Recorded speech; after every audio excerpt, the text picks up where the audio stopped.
भेट्नु मात्रै बोलाएर के ल्याउनु पनि छैन यति बेला के को हतार परेको भेट्नु मात्रै आइज भनिस् त हिजो हिजै भाग्ने भनेको म पोका पोकी सबै लिएर आउँथे त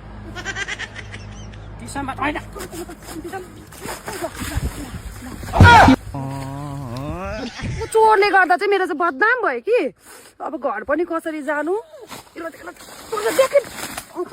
फेरि देऊ ती बेलै हतार परेको के छैन त चाहिँ केही छैन सिजन हो नि त तेरो यो मात्रै हो अर्को डिसेम्बर छैन घरमा चाहिँ तँ आफै भन्न लुगा सुगा पनि केही छैन म त कार्तिकमा पो भगाइदिउँ भनेको थिएँ कुकुर हो होइन सरी एउटा त कुकुरै जस्तै छ नि केही हुँदैन हौ ल किन न त बाउ कस्तो एक्साइटेड भएर तेरो चाहिँ घरमा सबै भनेर मलाई पनि भन्नु लाउनु पर्छ नि मेरो चाहिँ बाउ आमा होइन अहिले त बिहा नगर्दाखेरि नै मार्न आँट्छ बिहा गरेर त्यसले त राख्छ क्या त मलाई त हिँड्न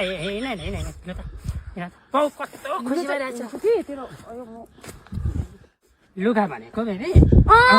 होइन लुगा त मेरो दिदी बहिनीको जति छ तिमीले किन्नु पनि पर्दैन म किन्दिनँ पनि साइज पनि मिल्नु पर्यो नि जोसुकैको लुगा मिल्छ किन मिल्दैन अब आता कति छोराले रमाइलो छोराले बुहारी भित्र गइछ आज तँलाई बोलाएको नि हौ तेरिका साथी मलाई कस्तो साइडमा बोलाइछस् अब छोराको भोज खान पाइयो हो तिमी यसरी नरोनु हुँदैन र मेरो घरमा चाहिँ नरोनु ल आज बस्छ बाउ कति नाचिरहेको छ यहाँ घरमा नच्छ त तेरो बाउ अन्त आँखाको छोरी यस्तो ओडा ल यति साह्रो भुत जस्तो चाहिँ नओडा न राम्रो ओडा न अहिले दिन्छु तारे पनि गरेर मुटु उफ्रियो मुटु उफ्रियो कि जेसुकै उफ्रास् न हिँड मेरो त उफ्रिरहेको छ खोइ त साथी अब कति ल्याइ पुऱ्याउँछ छोराले बुहारी अब म त बिहानदेखि आएर पर्खेको छु भोज खाने कति बेला हो ल्याउँछ अब आउँदैछन् पर गाडीमा अब सिक्किमबाटै ल्याउँदैछ ए त्यसो भने हाम्रै सेलिब्रेटी ल्याउने रहेछन् हाम्रै सिक्किमबाट हो नमस्ते बाबा तपाईँले बुहारी भन्थ्यो जहिले पनि बुढो भए म बुहारी चाहियो मलाई भन्थ्यो बुहारी ल्याइदिएछ ल ठिक छ ल्याइपुऱ्याउनु म साथीको त छोराले बुहारी ल्याइ पुऱ्याएछ ढुक्कै भयो अब यति भए त ढुक्कै भयो बुहारी त ल्याइ पुऱ्याउनु भयो अब अनुहार चाहिँ कस्तो थियो पनि यो बुहारीको एकपल्ट अनुहार चाहिँ हेर्न भए हुन्थ्यो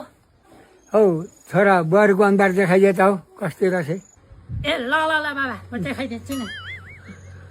ए बुहारीको अनुहार छोरी मेरो बाबा बिहोस भयो सासू